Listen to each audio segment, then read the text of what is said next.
Lena Calloway woke up before the sun did. She always did.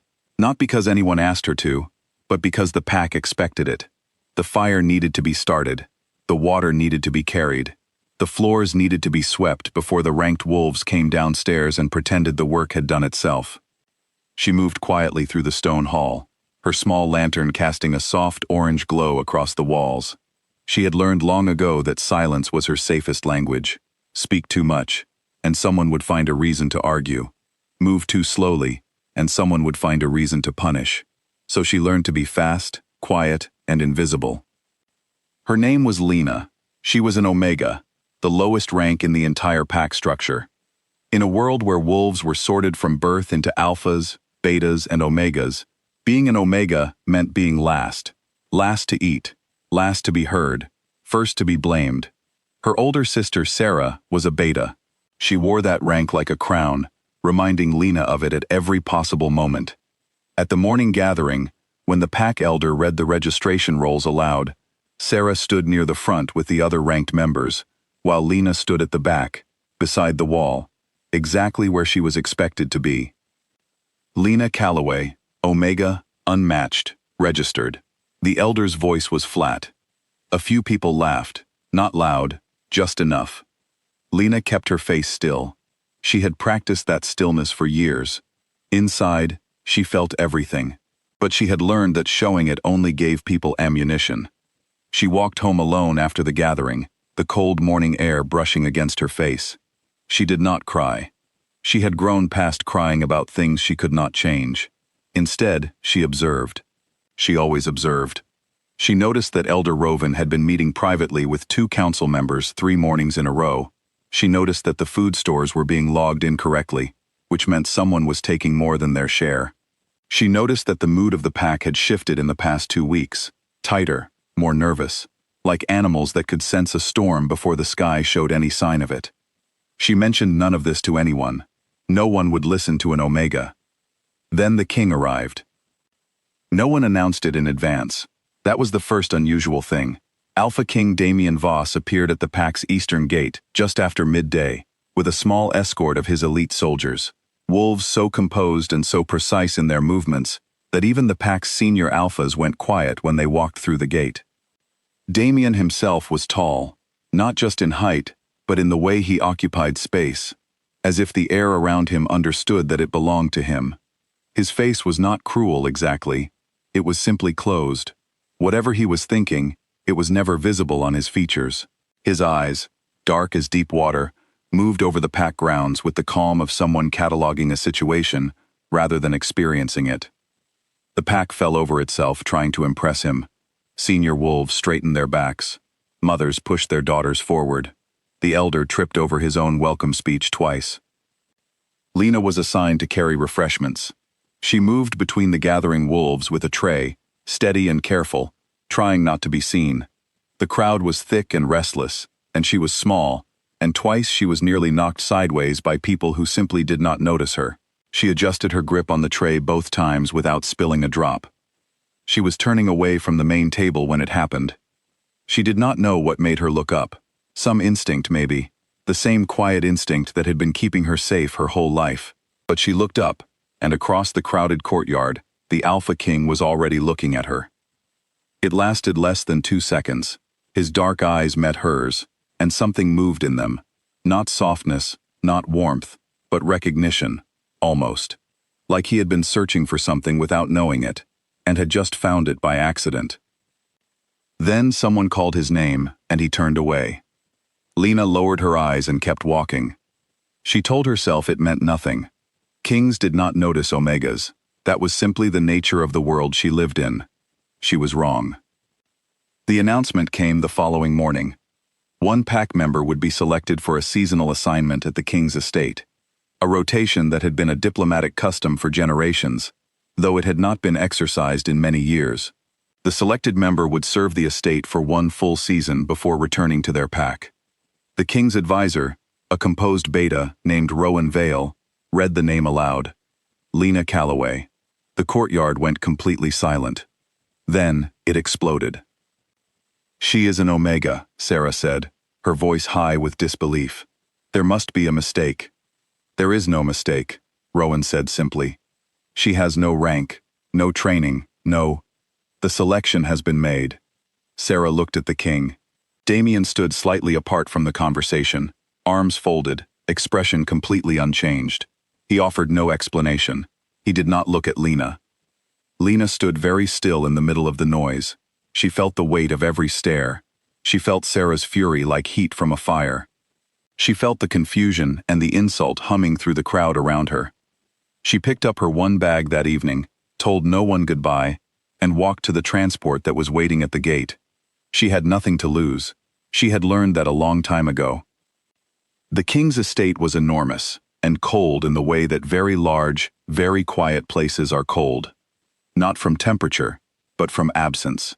There were many servants, many soldiers, many advisors moving through its halls, and yet it felt like a place where no one had truly laughed in a very long time. Lena was given a small room near the back of the east wing. It was clean, simply furnished, and had a narrow window that looked out over a garden that no one used. She found this comforting. She had always done better with quiet. Her duties were light, lighter than anything she had been assigned at home. She helped with meal preparation, assisted in the record room twice a week, and occasionally ran messages between departments. It was honest, manageable work. But the estate watched her. She felt it from the first day. The other servants whispered. The guards gave her long, doubtful looks. The senior advisors spoke around her in meetings, as if she were part of the furniture. He made an error. She overheard someone say outside the record room one afternoon. Selecting an omega was either a test or a mistake, and either way it reflects poorly. She stepped into the record room without reacting, sat down at her desk, and opened the ledger she had been assigned. And then, because she was Lena, and could not help noticing things, she saw it. The council meeting logs for the past month had a pattern. One advisor, Crest, a senior alpha she had seen twice in the dining hall, had been present in meetings that he had not been officially recorded as attending. Small discrepancies. The kind of thing that was only visible if you read everything carefully, which no one apparently did. She said nothing. She noted it. She turned the page. 3 weeks into her stay, she noticed that Advisor Crest had begun asking quiet questions about the king's evening schedule, which meals he took alone, which drink he preferred at the end of the day. On an ordinary evening, in an ordinary week, this would have been invisible. But Lena had been watching Crest for 3 weeks, and she knew that his questions were not idle. She acted on instinct. That evening, she offered to carry the king's evening drink from the preparation room to his study, something that was technically not her assigned duty, but she offered a reasonable enough explanation that the kitchen attendant agreed. She carried the tray carefully down the corridor. At the door to the study, she paused. She looked at the cup. She had not been trained in medicine or poisons, but she had spent years in a pack where people manipulated each other constantly, and she had learned to read wrongness the way other people read words. Something about the color of the liquid was slightly off, not dramatically, not obviously, but slightly, like a note played almost correctly. She did not go in. She turned around, walked back to the record room, and found Rowan Vale, the king's advisor. "I need you to have this tested," she said. She put the tray on the desk in front of him. "Now, before anyone else touches it." Rowan stared at her. "You are an omega from a minor pack. And you are wasting time," Lena said. Her voice was calm. Completely calm. "Please have it tested." He had it tested. The drink had been altered. The amount was not enough to cause immediate harm. It was designed to accumulate slowly, over days, weakening without alerting. Intelligent, patient, and nearly undetectable. Rowan stood in the testing room for a long moment after the result came back. Then he went to find the king. Lena did not see Damien that night. She returned to her small room and sat on the edge of her bed and waited for her heartbeat to slow. She had been afraid, not during, but now, in the quiet aftermath. Her hands were trembling slightly, and she pressed them flat against her knees and breathed. She was still sitting like that when there was a knock at her door. She opened it. It was not Rowan, it was the king himself. He stood in the corridor without his usual escort, without the formal weight of court around him. Up close, for the first time, he looked tired. The closed expression was still there, but behind it, something had shifted. He looked at her the way a person looks at something they cannot quite categorize. "You could have left it," he said. "Left the tray. Gone back to your room. No one would have known you noticed." "I know," Lena said. "Then why didn't you?" She thought about it honestly. Because doing nothing, when you know something is wrong, is still a choice. I didn't want that to be the choice I made. He was quiet for a long moment. "Get some rest," he said finally. It was not a cold sentence. It was just all he seemed to have. He walked back down the corridor. Lena closed the door softly and stood with her back against it in the dark. Crest and his allies did not accept defeat quietly. When it became clear that the poisoning had been discovered, they moved faster than expected. Within 2 days, they had organized, not another quiet attempt, but something louder, a statement. They took Lena. 4 of them came for her in the early morning, before the estate was fully awake. They were not gentle, but they were not needlessly cruel either. They simply moved her, quickly and efficiently, to a location outside the estate walls. A message was sent to the king: release Crest from custody, relinquish certain territorial decisions, and the Omega would be returned unharmed. The clear implication was that Damien would weigh the trade, Lena against political concessions, and any ruler thinking strategically would calculate that an unranked Omega from a minor pack was not worth the cost. The room where they held her was cold and bare. Lena sat on the floor against the wall, knees drawn up, and thought. She was frightened. She was honest enough to admit that to herself. But she was also, underneath the fear, very still. She had spent her whole life in situations where other people decided her value. She had learned not to let their decisions become her truth. She waited. What happened next was told differently by different people afterward, depending on who was speaking and what they wanted the story to mean. But the facts were simple. Damien Voss arrived alone. No soldiers, no weapons drawn.